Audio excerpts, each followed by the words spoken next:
दोस्तों का शुक्रगुजार हूँ कि आप आज हमारे इस प्रेस कॉन्फ्रेंस में शिरकत करने आए। पार्लियामेंट इलेक्शन खत्म होते ही हमने इन असेंबली इंतखाबात के लिए तंजीम की तरफ से अपनी शुरुआत की और हमें लगा कि सबसे ज्यादा जरूरी हमारे लिए अगर हम वोटर को नेशनल कॉन्फ्रेंस के हक में वोट डालने के लिए कन्विंस करना चाहते हैं तो हम क्या लेके लोगों के पास जाएंगे।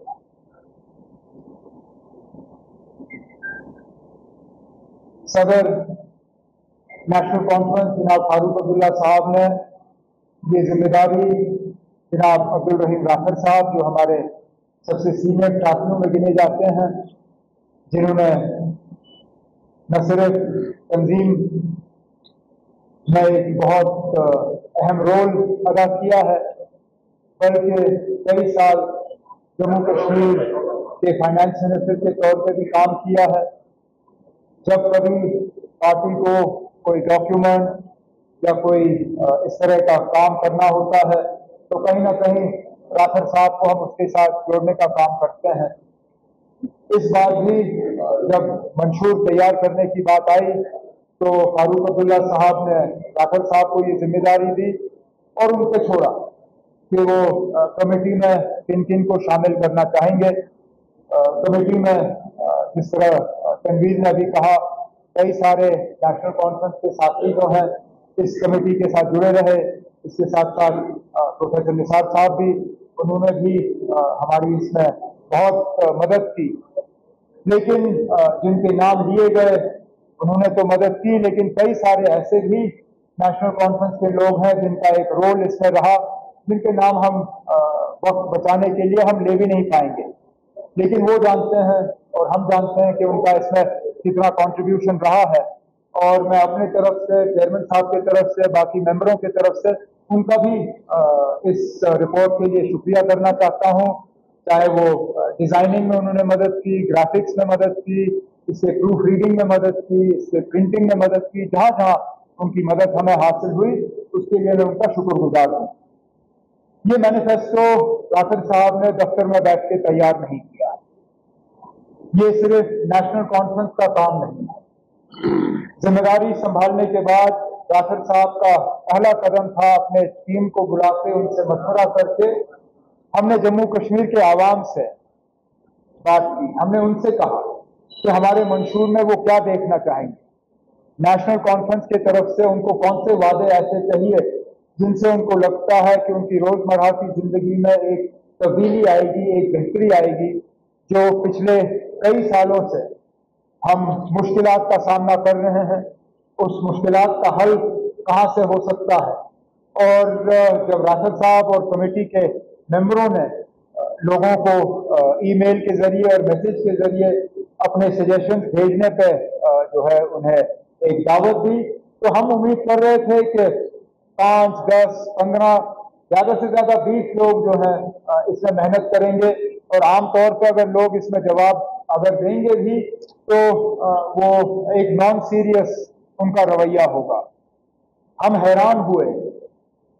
जम्मू कश्मीर का कोई ऐसा कोना नहीं है जहां से लोगों ने रिस्पॉन्स नहीं किया और हजार से ज्यादा होंगे,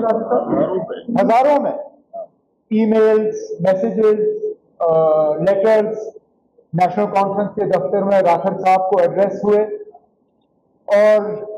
जिन्होंने अपना कीमती वक्त इस्तेमाल करके अपने सजेशन हमें भेजे, पहले तो मैं उनका शुक्रगुजार हूं और मैं उनको ये कहना चाहता हूं कि एक भी ऐसी ईमेल, चिट्ठी या मैसेज नहीं है जिसको राफर साहब और उनके साथियों ने पढ़ा ना हो। हर किसी मैसेज को पढ़ा गया, हर किसी मैसेज को जो है हमने फिर डिस्कशन के लिए रखा और कोशिश की गई कि जहां जहां से हमें वो सुझाव मिले, वहां जहां जहां से हमें वो बातें सामने आई जिससे कि हमें लगा कि जम्मू कश्मीर और जम्मू कश्मीर के आवाम को फायदा होगा, हमने उस चीज को मंशूर में शामिल करने की कोशिश की। ये सिर्फ इलेक्शन के लिए डॉक्यूमेंट नहीं है, जब आप इसको पढ़ेंगे, जब आप इसको देखेंगे, जब तफसील में आप इसको देखें, तो आप ये शायद समझ जाएंगे, जो मैं समझता हूं कि ये पूरी तरह से एक एजेंडा फॉर गवर्नेंस है। ये 5 साल का एक रोड मैप हम खींच रहे हैं, जो कि इसको पूरा करने पे वाकई जम्मू कश्मीर में एक तब्दीली, एक बदलाव आएगा। बदलाव की बात तो इससे पहले बहुतों ने की, लेकिन धोखा देने के अलावा हमें कुछ नहीं मिला। राठर साहब और इनके साथियों को अगर सदर मोहतरम ने एक बात कही, वो सिर्फ ये थी कि आप वादे वो करिए जो आप कल जाके मुकम्मल कर पाओ। अब हमारे बाद और भी पार्टियां हैं, वो भी अपने मंशूर जो है लोगों के सामने पेश करेंगे। जाहिर सी बात है कि कुछ उनमें से ऐसे भी होंगे जो हमसे बढ़ चढ़ के वादे करेंगे, और मैं यहां तक कह सकता हूं कि वो पार्टियां जो कल हुकूमत बनाने की उम्मीद रख भी नहीं सकते, उनके लिए बड़े वादे करना कोई मुश्किल बात है नहीं, क्योंकि जिन लोगों को मालूम है कि वो कल हुकूमत में आएंगे नहीं, वो कुछ भी कह सकते हैं। लेकिन हम लोग जो ये उम्मीद कर रहे हैं कि कल को हमें लोगों के वोट हासिल होंगे, कल को अक्टूबर में जब नतीजे आएंगे तो नेशनल कॉन्फ्रेंस की कामयाबी होगी, हमारे लिए गैर जिम्मेदाराना तौर जो है लोगों से वादे करना या इस तरह के वादे करना जिनको कल हम पूरा ना कर पाए, वो लोगों के साथ खिलवाड़ होगा, लोगों के साथ मजाक होगा, लोगों के साथ धोखा होगा, और हम उस चीज के लिए तैयार नहीं है। तो जो भी मंशूर में हम बातें शामिल कर रहे हैं, उन सब पे राठर साहब और उनके साथियों ने बहुत ही ज्यादा इस पे गौर किया है, इस पे सोचा है, इनको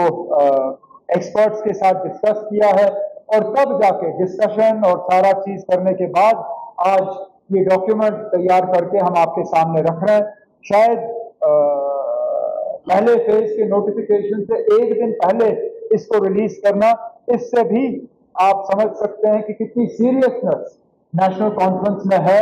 कितनी तरह से हमने तैयारी की है, न सिर्फ इस इलेक्शन की बल्कि इस इलेक्शन के बाद अगर लोगों ने हमें मौका दिया तो पहले दिन से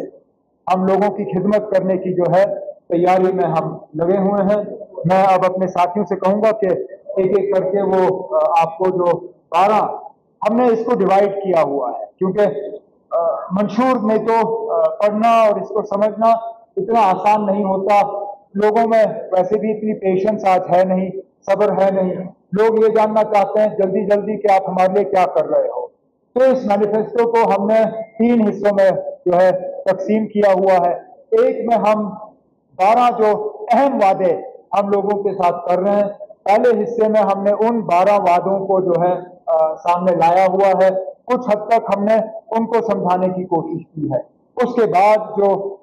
उसके साथ जो हम एडिशनल कमिटमेंट करने जा रहे हैं, दूसरे हिस्से में हमने उनको शामिल किया हुआ है, और तीसरे हिस्से में जो लोग डिटेल में समझना चाहते हैं कि आखिरकार अगर हम किसी चीज का वादा कर रहे हैं तो उसको हम पूरा किस तरह से करेंगे, हम उस चीज को किस तरह जो है लोगों के सामने पेश करेंगे, तीसरे हिस्से में हमने हर चीज को डिटेल में लोगों को जो है वोटरों को समझाने की कोशिश की है। तो आज इस प्रेस कॉन्फ्रेंस के जरिए हम सिर्फ उन 12 जो अहम हमारे पॉइंट्स हैं, जो गारंटीज हैं, उन 12 गारंटीज को आपके सामने रखेंगे। उसके बाद पूरी मैनिफेस्टो आपके साथ जितने हम कॉपीज अभी तक तैयार कर सके वो हम आपके साथ बांटेंगे। डिजिटल कॉपीज आपको जितनी भी चाहिए होंगी इस प्रेस कॉन्फ्रेंस के बाद व्हाट्सएप के जरिए, ईमेल के जरिए, मैसेजेस के जरिए हम वो डिजिटल कॉपीज आप तक दे देंगे, और आप इस मैनिफेस्टो की जो है फिर एनालिसिस आप खुद कर सकते हैं। उर्दू और हिंदी में जो है इसकी ट्रांसलेशन की जा रही है, और 2-3 दिन के अंदर अंदर इसका